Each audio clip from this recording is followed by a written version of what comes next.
Assalamualaikum warahmatullahi wabarakatuh. Apa kabarnya anak-anak? Semoga sehat selalu ya.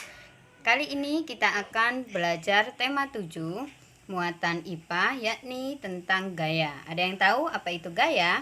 Ya, gaya adalah gerakan mendorong atau menarik yang menyebabkan benda bergerak. Itu disebut dengan gaya. Nah, gaya memiliki dua sifat. Sifat yang pertama adalah gaya dapat membuat benda menjadi berubah posisi. Contohnya ketika anak-anak melakukan mendorong meja, menendang bola. Kemudian sifat gaya yang kedua adalah gaya dapat membuat benda menjadi berubah bentuk.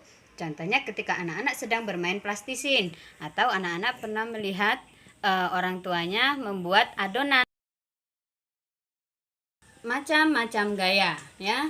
Yang pertama ada gaya magnet. Gaya magnet adalah gaya yang dihasilkan oleh magnet. Lihat gambar ya. Di situ anak-anak melihat ada magnet yang menarik paku. Nah, itu disebut dengan gaya magnet. Kemudian yang kedua adalah gaya listrik.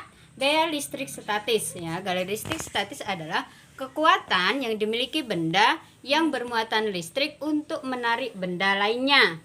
Contohnya ada pada gambar ya, ada penggaris yang ketika anak-anak gosokkan ke rambut, kemudian anak-anak memotong kertas, anak-anak tempelkan kertas, kertasnya akan menempel pada penggaris. Itu adalah contoh gaya listrik statis.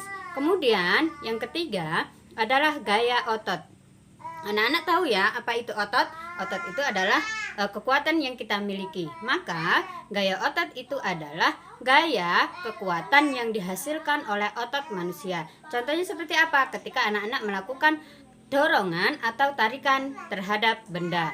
Kemudian yang keempat adalah gaya gravitasi. Ya, gaya gravitasi adalah gaya bumi atau gaya yang dimiliki bumi. Contohnya ketika anak-anak melemparkan suatu benda ke atas, maka benda itu akan turun ke bawah ya. Maka tidak ada ya nak ya benda yang turunnya ke atas, benda itu pasti turun ke bawah. Itu disebut dengan gaya gravitasi bumi.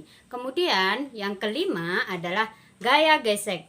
Gaya gesek adalah gaya yang terjadi ketika ada dua benda bersentuhan. Contohnya ketika anak-anak melakukan ayunan. Nah, gaya gesek ini memiliki memiliki keutamaan dan memiliki dua hal yang berbahaya. Contohnya ketika anak-anak memakai sendal, kemudian anak-anak berjalan di jalan raya yang halus, maka itu akan licin. Nah, itu akan berbahaya. Kemudian ketika anak-anak berjalan, kemudian jalan yang kita lalui itu kasar dan alas kaki kita juga kasar, maka gaya yang terjadi itu sangat mudah. Nah, itu adalah contoh macam-macam dari gaya. Nah, tugasnya untuk anak-anak hari ini adalah membuatlah video dua macam gaya ya. Jadi anak-anak membuat dua video yang ada dalam dalam video itu adalah menerapkan dua macam gaya